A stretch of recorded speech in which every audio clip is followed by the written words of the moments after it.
Vợ ơi, anh đi mua trà sữa cho em đây, em uống nóng hay đá? Hôm nay lạnh vậy, anh nghĩ nên uống nóng hay đá? Anh nhớ mấy hôm trước em nói trà sữa đá ngon hơn, nên anh mới hỏi. Mấy hôm trước trời ấm mà, hôm nay lạnh thế này thì uống nóng chứ. Anh không thể tự nghĩ sao?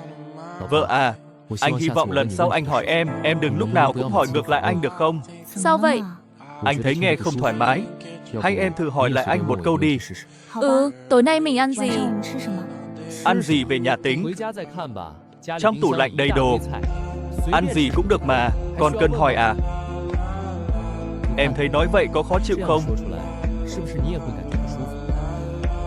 Hay anh hỏi lại em đi. Anh đang đi mua trà sữa cho em uống nóng hay đá? Trông tốt ghê, anh còn nhớ, em nói thích uống đá mấy hôm trước. Đúng rồi, Nhưng hôm nay lạnh quá, em muốn uống nóng cho ấm nha được không? thấy không? Nói vậy cả hai đều dễ chịu. Anh đi mua cho bé liền đây.